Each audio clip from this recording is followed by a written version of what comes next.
mission de ta vie.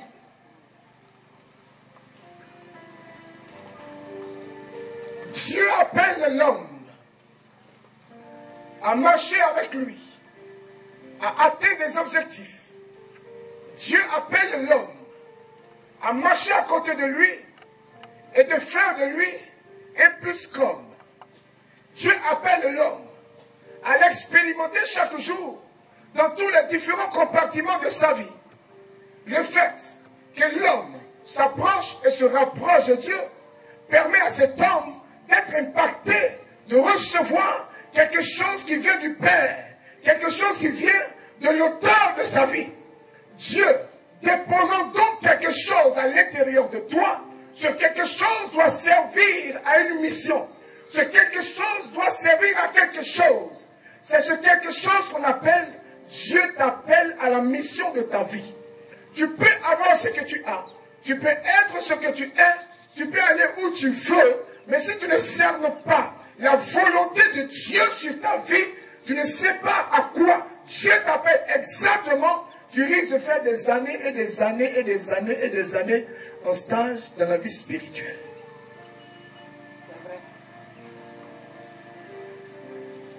1 Roi chapitre 17, à partir du verset 1er. Élie le Tishbite, Élie, le Tishbite, un des habitants de Galade, en Galilée, dit à Achab, dit au roi Achab, par Yahvé vivant, le Dieu d'Israël que je sers, dit au roi Achab, Élie, en tant que prophète, est motivé, est envoyé par Dieu vers le roi. Le roi, c'est la symbolique de la royauté. Le roi, c'est le président. Le roi, c'est le gouverneur. Le roi, c'est celui qui oriente. Le roi, c'est celui qui dirige. Il arrive que le roi ne soit pas dans la volonté de Dieu. Et Dieu suscite son serviteur. Dieu suscite son serviteur. Dieu suscite Élie. Dieu suscite un prophète.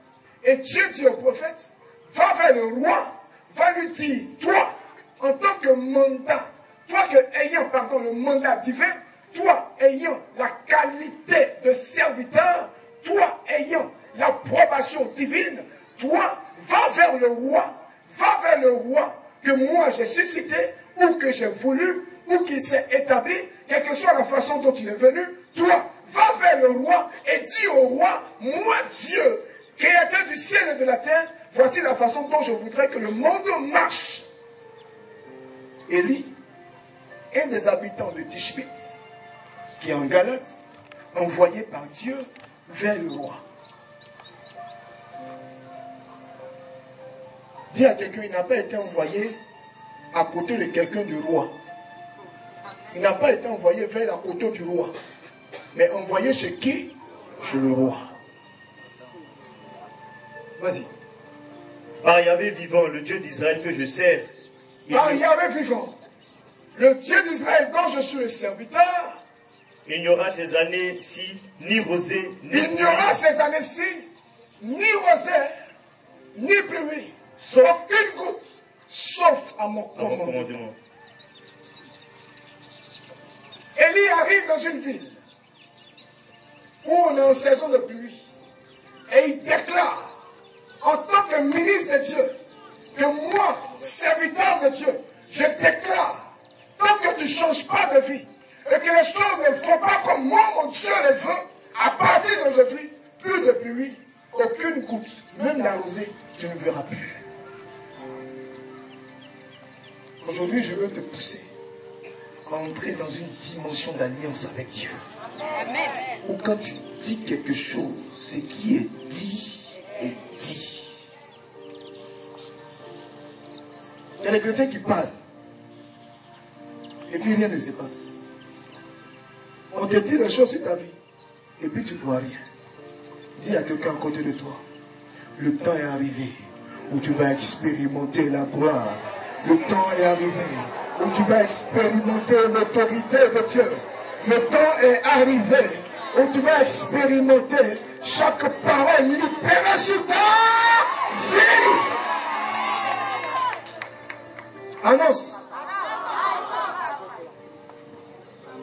La parole de Yahvé lui fut adressée en ces termes. La parole de Yahvé lui fut adressée en ces termes.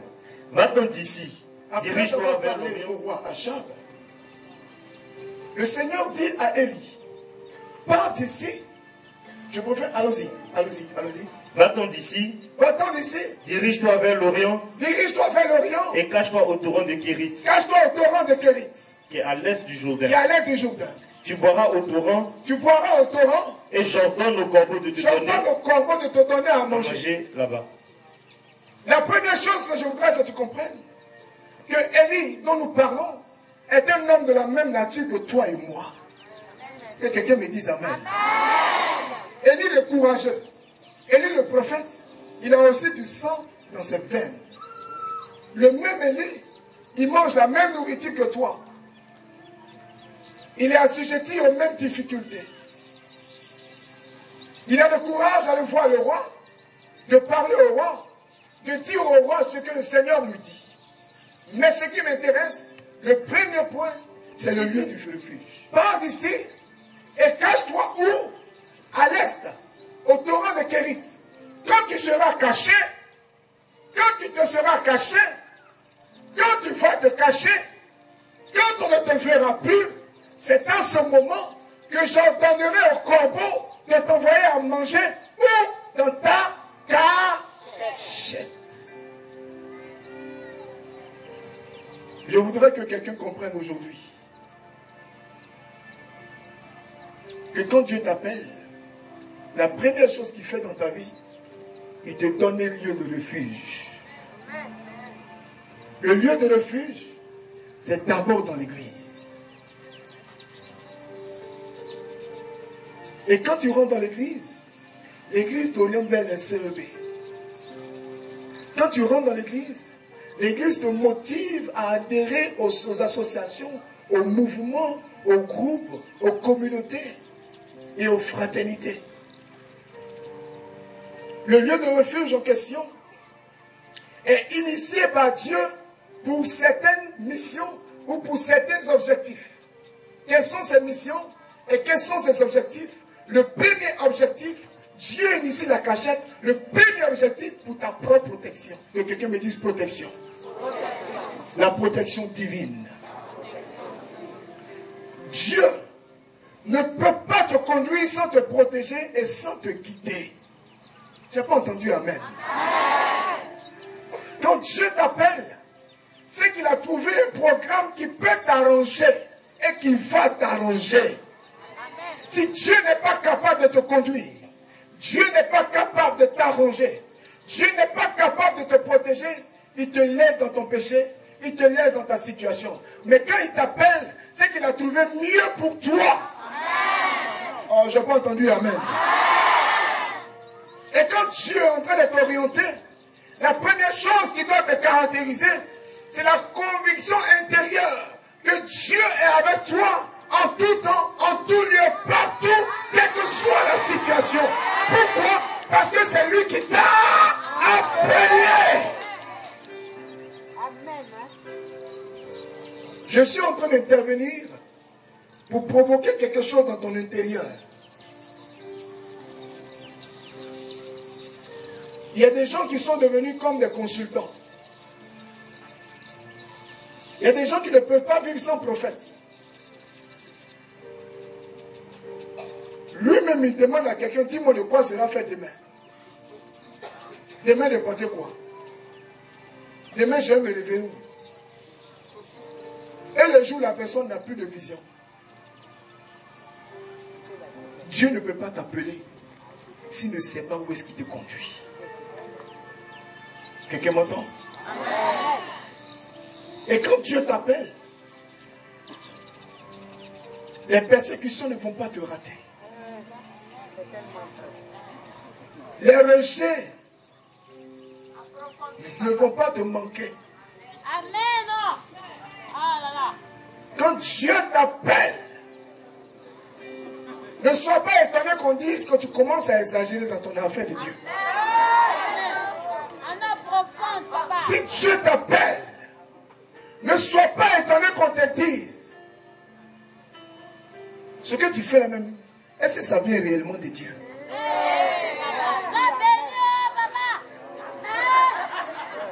Dieu annonce que c'est sa parole. Dieu envoie Élie aller parler au roi.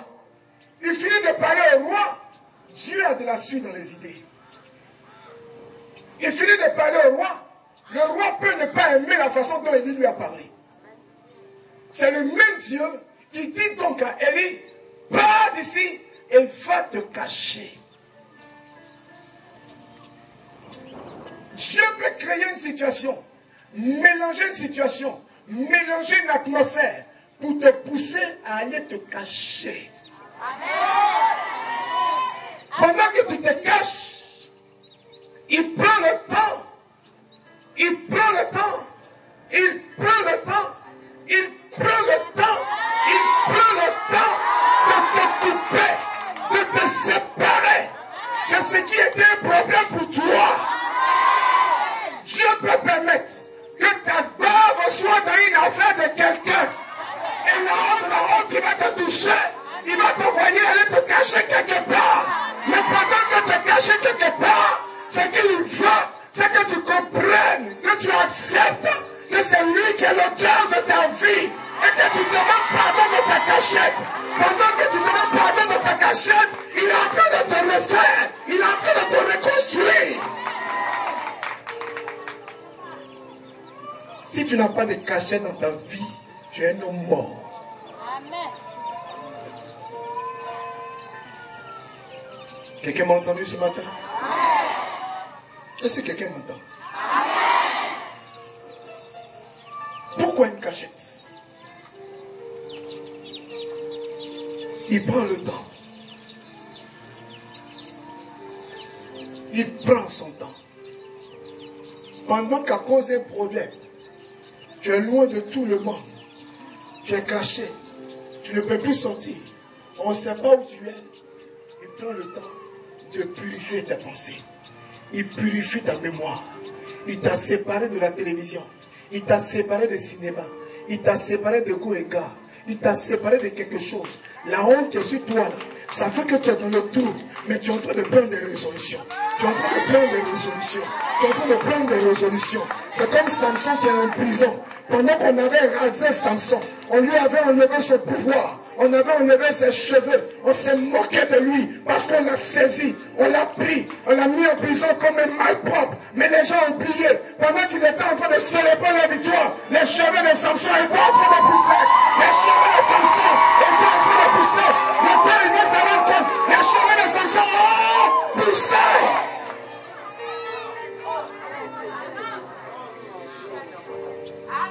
Approfondis. Dieu te prépare à la mission de ta vie. Amen. Dis à quelqu'un à côté de toi. Dieu te prépare à la mission de ta vie. Le deuxième point que je voudrais aborder avec vous. Dieu dit à Élie.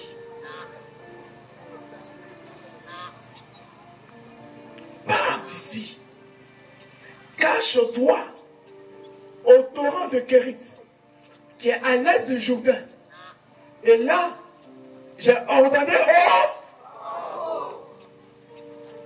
de te nourrir. Comment j'ai entendu?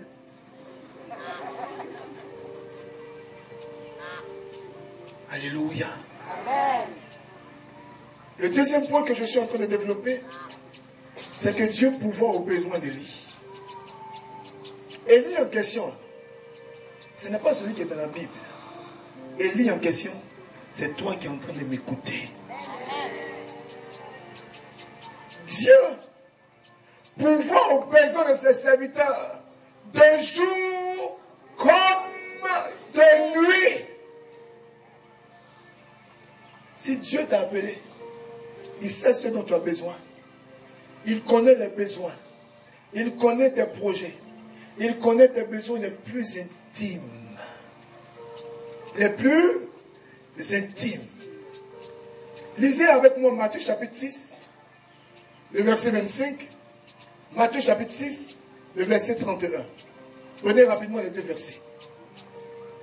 Qu'est-ce que je suis en train de développer? Je suis en train de dire que quand Dieu te dit laisse quelque chose et viens me suivre, laisse, viens à ma suite, il sait où il t'envoie. Comme il sait où il t'envoie, il sait ce dont tu as besoin. Il connaît tes besoins en mèche. Il connaît tes besoins en loyer. Il connaît tes besoins en bâche.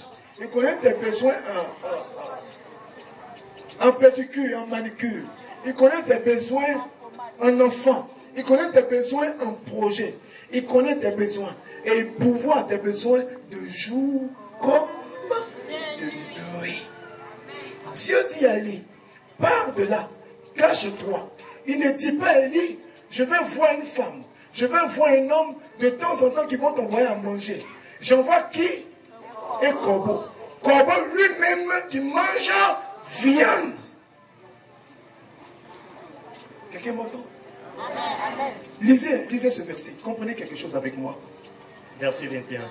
Car où est ton trésor, là aussi sera ton cœur. Verset 25. Voilà pourquoi je vous dis. Voici pourquoi je vous dis. Ne vous inquiétez pas. Si Dieu t'a appelé, voici ce qu'il te dit. Ne vous inquiétez pas. Pour votre vie. Pour votre vie. De ce que vous mangerez. Ne vous inquiétez pas de ce que vous allez manger.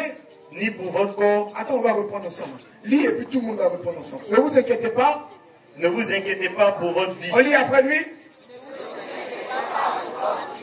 Bon, on va conjuguer pour nous, mais ne vous inquiétez pas pour votre vie. J'ai pas bien entendu.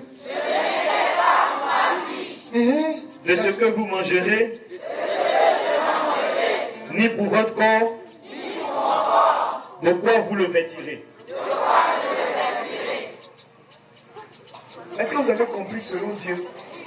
Quand quelqu'un prie, Seigneur, je vais porter quoi? Seigneur, je vais manger quoi? Seigneur, de quoi cela fait demain? Et puis il y a des gens qui prennent tant de jeûne pour ce pourquoi Dieu dit, quand tu fais ça, je ne te regarde pas. Vous comprenez pourquoi la Bible dit, le peuple de Dieu meurt faute de connaissance. Ce qui fait que Dieu est énervé, ce qui fait que quand Dieu te voit, et puis il a envie de te gifler là, c'est ça que tu prends pour faire tant de jeûne. Est-ce que tu vois combien de fois tu deviens quelqu'un, tu deviens répugnant? La vie n'est-elle pas plus que la nourriture et le corps plus que le vêtement? Regardez les oiseaux du ciel. Regardez les oiseaux du ciel. Ils ne sèment ni ne moissonnent. Ils ne sèment ni ne moissonnent. Ni ne recueillent en des greniers. Et votre Père Céleste les nourrit. Ne valez-vous pas plus que... Oiseau est plus important que toi. Pédri est plus important que toi. Cana est plus important que toi. Chauve-souris Akmani est plus important que toi. Akmani ne prie pas pour manger. Hirondelle ne prie pas pour manger. Mais toi, tu te mets devant les 5 sacrements pour demander une nourriture. Est-ce que tu te rends combien de fois tu es en train de perdre ton temps? Quand on a la connaissance, on rentre dans ce que Dieu réserve à ceux qui ont la connaissance. Si tu n'as pas la connaissance, tu penseras que Dieu est injuste. Tu penseras que demain sera mieux, demain sera meilleur. Tu espères demain va arriver, tu vas d'espérance en espérance, et puis tu ne vois rien. Et puis tu dis que Dieu n'est pas fort, Dieu n'est pas puissant. Or, dans la vision de Dieu, on ne prie pas pour avoir habit, on ne prie pas pour voir ce qu'on va manger, on ne prie pas pour s'inquiéter du lendemain. J'ai pas entendu Amen. Allons-y rapidement. Qui d'entre vous, d'ailleurs, peut, en s'en inquiétant, ajouter une seule coudée à la longueur de sa vie? Dieu dit, espère en moi parce que c'est moi qui t'ai appelé. Là, tu marches comme ça. Et là, tu as fait ta tête. Tu as fait ta soi-même. Tu t'assois comme ça. On a l'impression que quelque chose est tombé. Dieu, il y a quoi? C'est la situation là. Voici ta vision. Quand on lit ce passage, est-ce que vous comprenez que quand Dieu t'appelle à la mission de ta vie et que ces soucis-là sont dans ton intelligence, tu es disqualifié.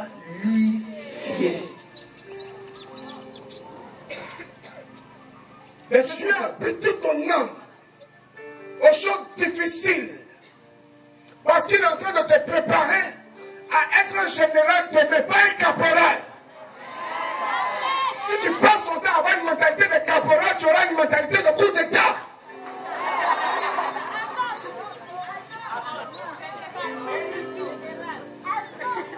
Est-ce que je parle à un général de l'armée de Dieu ici ce soir? Dis à quelqu'un, Dieu te prépare à la mission de ta vie. Alléluia. Alléluia. Dieu sait qu'il a besoin que tu sois fort, moralement, physiquement. Il va commencer à permettre que tu sois de plus en plus malade. Il va te bâtir. Il va te forger. Mais pour que tu sois fort, il faut qu'il y ait des épreuves. Vous comprenez pourquoi le Seigneur dit à Josué, Josué, fils de Nun, Josué mon serviteur, sois fort et courageux. Dis au balai qui est à côté de toi, on ne prie pas pour avoir courage. On ne jeûne pas pour avoir la force. Seigneur, donne-moi la force. Équipe-moi de la force. Équipe-moi de la force. Donne-moi le courage. Courage, ça vient quand tu as un problème. Dieu te met dans des situations aussi à l'USC et puis tu regardes. Il dit agis. Où tu dois agir? Tu dis Seigneur, il est temps que tu te glorifies. Seigneur, il est temps. Manifeste ta gloire. Il dit mais la gloire c'est où? Mais la gloire est en toi. La puissance est en toi. L'autorité est en toi. Dis à quelqu'un à côté de toi, les chrétiens, alléluia, là, c'est bon, c'est fini comme ça. Chrétiens, alléluia. Toutes les prières disent alléluia, amen, alléluia, amen. Quand le problème arrive, et puis il pleure. Dieu te prépare à la mission d'État.